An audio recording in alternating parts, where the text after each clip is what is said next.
Tonight on the Midnight Drive, there are places in the world where people disappear. Sometimes there's an explanation: a storm, a wrong turn, a wilderness too vast to forgive a simple mistake. And then there are places where the explanations never seem to satisfy anyone. Tonight, we're heading north to Alaska, where abandoned towns slowly surrender to the wilderness. Legends linger in forgotten hotels, and an enormous stretch of untamed land known as the Alaska Triangle has become one of America's greatest unsolved mysteries. But I'm not convinced this week is really about ghosts. I think it's about something much older. The unsettling realization that nature has never needed us nearly as much as we've needed it. You're listening to The Midnight Drive.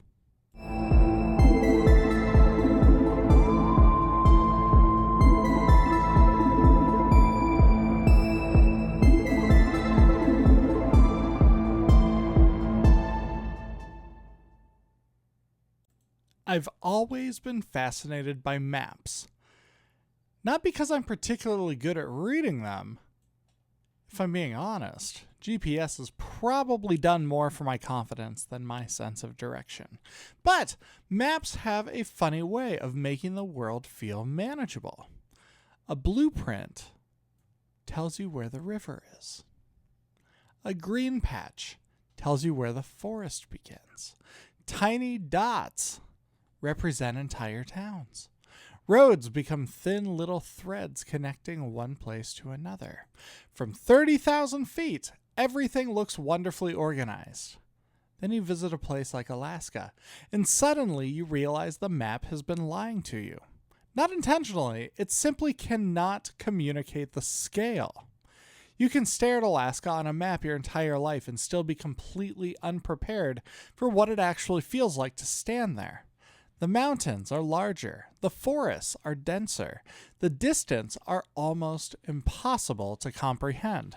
And perhaps most striking of all, there is so much emptiness. I don't mean empty in a depressing way. I mean empty in the sense that nature still feels completely uninterested in us. That's becoming increasingly rare, because most of us spend our lives surrounded by evidence that human beings have been here.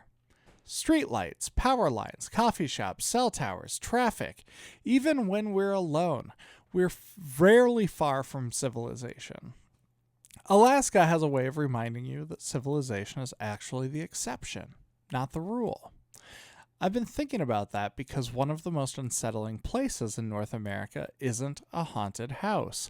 It isn't an abandoned asylum. It isn't some forgotten cemetery hidden deep in the woods. It's an enormous stretch of wilderness known simply as the Alaska Triangle. If you've ever heard of the Bermuda Triangle, the comparison is almost unavoidable. Both places have accumulated decades of disappearances. Both have inspired endless speculation. Both have become magnets for every theory imaginable. Ancient curses, magnetic anomalies, extraterrestrials, interdimensional portals, you name it. Somebody has probably suggested it. And I completely understand why. People have never been particularly comfortable with unanswered questions. If something refuses to make sense, we'll often invent an explanation before we're willing to admit we simply don't know. I've caught myself doing it. Maybe you have too. You misplace your keys. Your first thought isn't, I must have forgotten. It's, somebody moved them. Our brains crave stories. They always have. But here's the thing about the Alaska Triangle. Unlike the Bermuda Triangle, this mystery doesn't exist in the middle of the ocean. It exists in one of the harshest landscapes on Earth. That changes everything. Imagine standing in the middle of the wilderness, so vast that help might be days away. No highway over the next hill, no gas station, no neighborhood where you can just knock on someone's door. It's just mountains, rivers, glaciers, and forests. Weather that can transform from beautiful to deadly in the time it takes to finish a cup of coffee. Suddenly, the mystery feels a little less mysterious. Not because the disappearances stop being tragic, but because nature itself begins explaining part of the story. I've noticed something while reading about Alaska. People don't often describe it as untouched. I've never liked that word. Untouched by whom? Indigenous communities have lived there for thousands of years. Animals have followed the same migration routes for longer than any of us can imagine. Rivers have been carving valleys since long before the first map was ever even drawn. The wilderness isn't untouched. It's simply unconcerned with us. I think that's a healthier way of looking at it, because it reminds us of something modern life often allows us to forget. People are not the center of every story. Sometimes we're simply passing through. And yeah, that realization can feel a little unsettling, but it can also feel incredibly freeing. That's another reason I think stories like the Alaska Triangle endure. They force us to confront something we've been remarkably good at avoiding: our own smallness. Modern quality of life encourages the illusion that everything is within our control. Need directions? Open the app. Need groceries? Tap a button. Need an answer? Search for it. We've grown accustomed to believing that every problem has a solution waiting somewhere inside a screen. Then Alaska just politely says, no. Some places cannot be controlled. Some storms cannot be negotiated with. Some distances cannot be hurried. Some people are never found. That's heartbreaking. But it's also honest. Nature has never signed an agreement promising our comfort.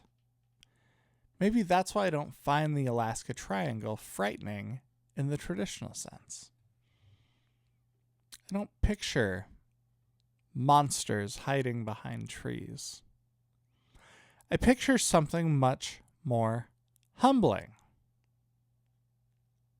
Think about it.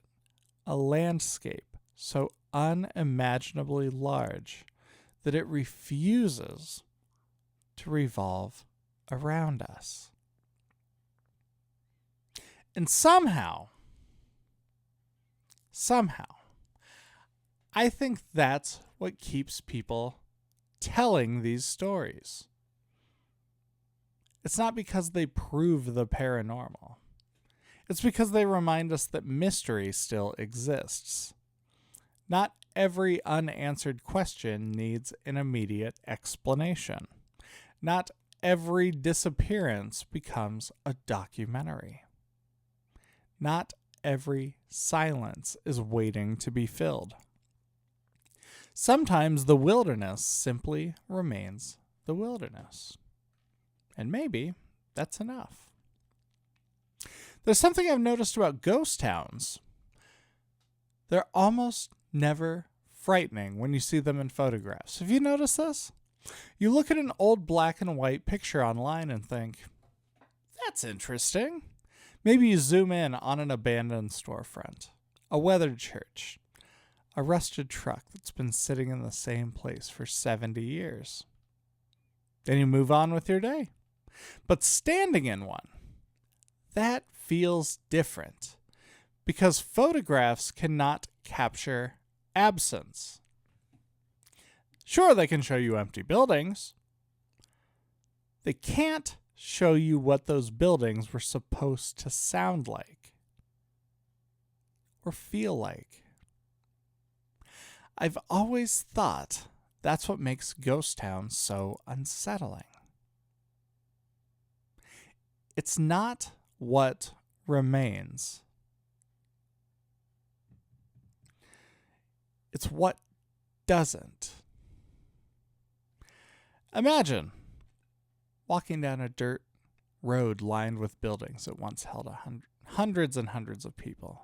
We're going to talk more about that coming up next on the Midnight Drive. We've talked about ghost towns here on the Midnight Drive a handful of times before. Several states in the United States have them. It's a little eerie when you start imagining them, though, when they were in their prime and then they just suddenly were gone. Let's imagine it. Let's imagine it together. All right, you're walking down a walking path, a dirt road with buildings on each side. This space once occupied hundreds of people. Children running between storefronts. The smell of fresh bread drifting from a bakery. Conversations spilling out of the saloons. Someone hammering horseshoes onto a wagon. Dogs barking somewhere in the distance. It's bustling. It's thriving. It's alive. Then, nothing. Wind. Maybe the creak of an old wooden sign swinging back and forth. The occasional bird. Your own footsteps. How odd hearing your own footsteps in such a quiet place that used to be so busy. Silence has a funny way of making the imagination louder. I think that's why ghost towns attract stories. Not because they're haunted, but because they feel unfinished. This week I found myself reading about several abandoned towns scattered across Alaska. Some were mining towns. Others grew around canneries. A few disappeared after natural disasters. Every single one of them tells a slightly different story. But emotionally, they all feel remarkably similar. They're places that once represented hope. That was the observation I couldn't stop thinking about. When you're crossing hundreds of miles of wilderness and suddenly see a town appear on the horizon, your shoulders probably relax a little bit. You think to yourself, there's shelter, food, warmth, conversation, other people. Tonight, you're safe. Or at least safer than you were an hour ago. Now imagine making that same journey years later. You see the buildings. You feel that same rush of optimism. And then you arrive and discover that you're all alone. Nobody's there. That realization must land like a stone. The buildings haven't disappeared. The people have. Hope arrives, then quietly leaves again. Maybe that's why abandoned places feel so lonely instead of merely empty. See, loneliness suggests relationship. At one point in time, somebody belonged here. Somebody laughed here. Somebody argued here. Somebody fell in love here. Somebody probably stood exactly where you're standing, wondering what tomorrow would bring. And now, tomorrow is here. And it kept going without the town.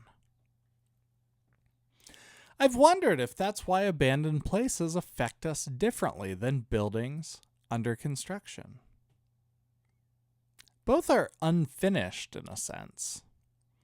but one points toward the future, and the other points toward the past. Ghost towns don't make us wonder what will happen next. They make us wonder what already happened. That's a very different emotion, isn't it? One town in particular kept pulling my attention. Portage. In 1964, the Good Friday earthquake dramatically altered the landscape. The ground itself dropped out. Water reclaimed the streets. Entire sections of the town became uninhabitable. Today, you can still see tilted foundations and the skeletal remains of trees rising from the marsh. I've seen photographs of it. They're beautiful. Not beautiful because destruction, but because nature appears completely untroubled by the fact that people once lived there. Think about that for a moment. The grass continued to grow. The water continued to reflect the sky. Birds nest where living rooms used to be. The earth simply moves on. It continues. To me, that thought is strangely comforting. Maybe because it reminds me that nature doesn't hold grudges. It doesn't celebrate our successes. It doesn't mourn our failures. It simply keeps becoming itself. There's humility in that, right? Another town fascinated me for a completely different reason. Kennecott, a booming copper mining town that emptied almost overnight once the ore was gone. This is a very common story for ghost towns in the gold rush, and also for mining towns out west. We talked about a lot of them in Colorado and in California. Visitors talk about hearing machinery, footsteps, metal clanking somewhere deep inside the old buildings. Could there be explanations? Of course! Old wood expands. Wind carries sound in weird ways. Large buildings have personalities all to their own. And yet, I completely understand why stories emerge. Because once you know thousands of people once worked there, it's difficult not to imagine them. That's the thing about imagination. It rarely invents something from nothing. It usually builds from traces. A footprint, a photograph, an old newspaper clipping, a weathered staircase polished smooth by generations of boots. History leaves fingerprints. Our minds simply finish the picture.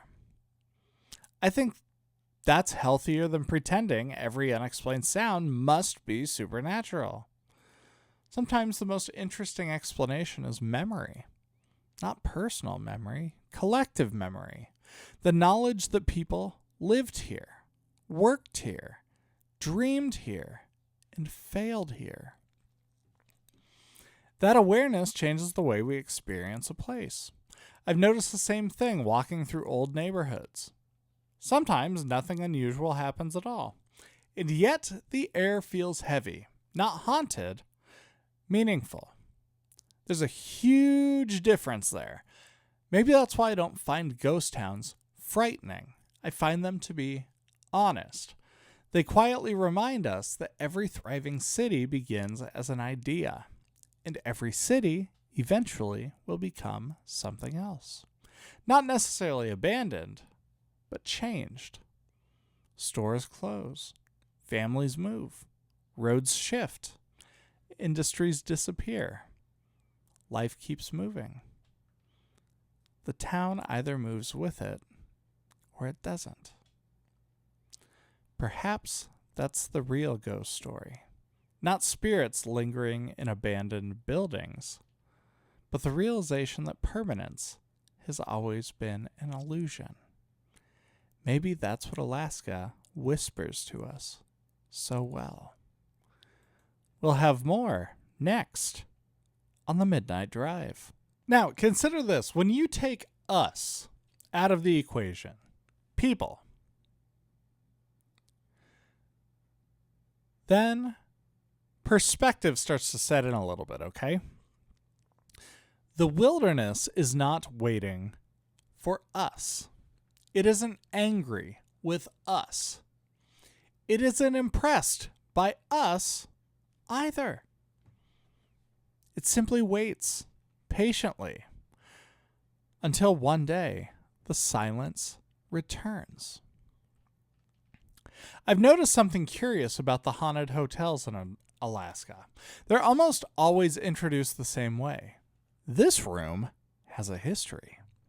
People have reported strange experiences. Guests refuse to stay the night. By the time you've reached the front desk, the story has already begun. Before you've opened the door, before you've even set your suitcase down, before you've heard the first creak in the hallway, someone has quietly handed you a script without you realizing it. And whether we like admitting that or not, people are remarkably good at following scripts. Our brains are wonderful at filling in gaps. We want and love a good story, don't we? I'm not saying that we're gullible. I mean, expectations shape experience. Tell someone they're about to eat an expensive meal, and they'll often describe it as tasting better than the exact same food served on a paper plate. Tell someone a neighborhood is dangerous, and suddenly every stranger feels suspicious. If you tell someone a room is haunted, then suddenly every ordinary sound starts asking and demanding your attention. The air conditioner becomes a whisper. The old plumbing becomes footsteps. The elevator, settling into place, becomes someone pacing in the hallway. Our brains are extraordinary pattern recognition machines. And sometimes a little too extraordinary. I've been thinking about that while reading these stories from some of Alaska's most famous haunted hotels. One in particular caught my attention, not because of ghosts, but because of the marketing. The historic Anchorage Hotel has become famous for paranormal reports over the years. Guests have described flickering televisions, water faucets turning on by themselves, a woman in white wandering the hallways, unexplained footsteps, cold spots, room 215, room 217. Does that one sound familiar? It should, because that was the room number from The Shining. Weird how that works, isn't it? Enough stories that the hotel eventually placed a ghost log at the front desk where visitors could record their experiences. And people who were checking in could read some of those experiences while they were waiting to get checked in. I have to admit, my first reaction wasn't excitement. It was immediate skepticism. Not because I think every single guest is lying. Far from it. Because the moment you place a ghost log beside the check-in desk, you've changed the experience before it even happens. It's like a magic trick. Imagine checking into a hotel after a long day of traveling. The receptionist smiles and says, "If anything unusual happens tonight, we'd love for you to write it down." Now you climb the stairs carrying two things: your suitcase and an expectation. That expectation is everything. Psychologists have known this for a long time, that our expectations quietly shape what we notice. If I ask you to count every person wearing a blue shirt, you'll suddenly realize how many blue shirts you've been ignoring all day. Your environment didn't change. your attention did. I wonder if haunted places work the same way. Once we're invited to notice the unusual becomes much easier to locate. That doesn't necessarily make anyone dishonest, it makes them human. There's another hotel story that struck me of quite a bit differently. The Golden North Hotel in Skagway. Home to a woman remembered simply as Scary Mary. According to local tradition, Mary waited there for her fiancé to return from searching for gold. He was a prospector that never came back. Yet she remained, and eventually she died. And people say she never truly left. I've always found that nickname strangely unfair. Sometimes time is unfair, isn't it? Scary Mary. There's absolutely nothing about that story that sounds scary to me. If anything, it feels heartbreaking. Imagine spending every day convinced someone that you love is just a little late. You stop eating. You stop drinking water. You stop sleeping. Every knock at the door. Every pair of boots in the hallway. Every gust of wind outside of the window briefly convincing you maybe that's him. Hope can be a remarkably stubborn thing, can't it? Eventually, hope becomes grief. But grief doesn't always know when to leave.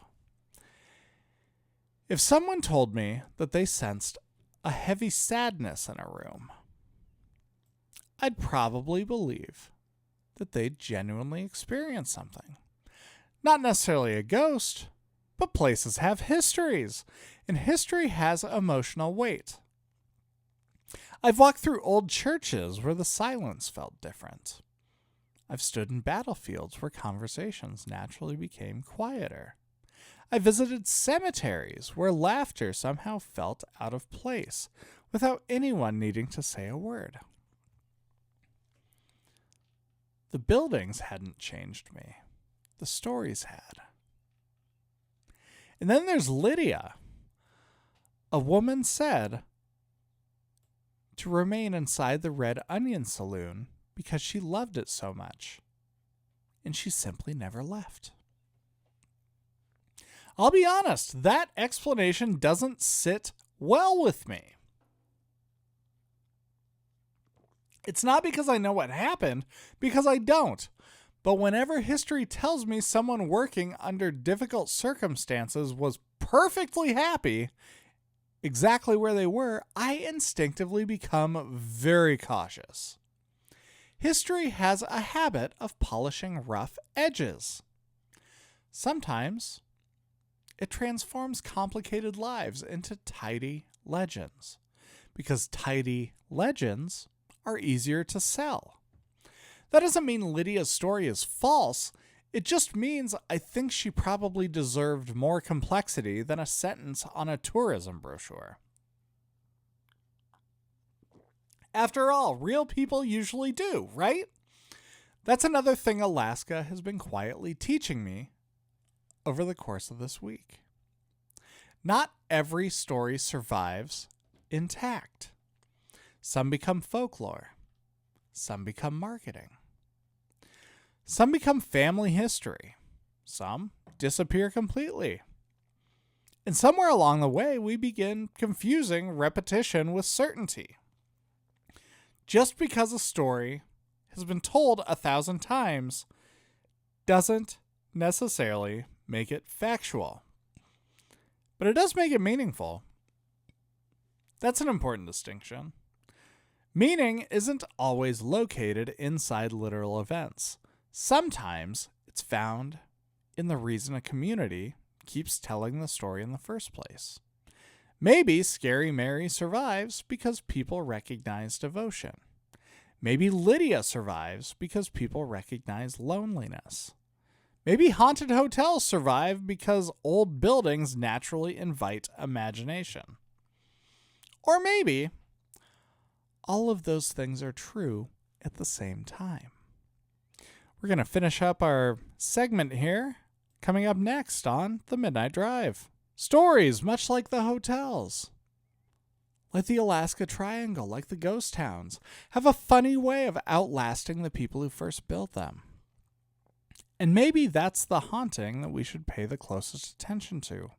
Not ghosts wandering empty hallways, but the realization that every place remembers something, even if it remembers it differently than we do. I think every place eventually asks a question. Not always out loud, not always in words. But if you spend enough time paying attention, you begin to hear it. Hawaii asked me whether beauty is something to be possessed or simply appreciated. Or back when we talked about the back rooms, that asked what happens when we lose our sense of direction. This week, I think Alaska has been asking something different altogether. How comfortable are you with being small? Weird question, right? And it's a surprisingly difficult question because modern life quietly trains us to believe that we're bigger than we actually are. Our phones place the entire world in our pockets. Our cars flatten enormous distances. Satellites tell us exactly where we're standing. Artificial light convinces us the night no longer matters. Climate-controlled buildings make us forget what the weather is doing outside. And little by little, we begin believing that we've conquered nature. Then Alaska gently clears its throat and reminds us that we have not. Not even close. I've noticed that almost every story that we've talked about so far begins with exactly the same ingredient: distance. The Alaska Triangle stretches across an almost unimaginable amount of wilderness. The ghost towns exist because people tried carving permanence into an impermanent landscape. The hotels preserve stories because generations of travelers kept passing through them.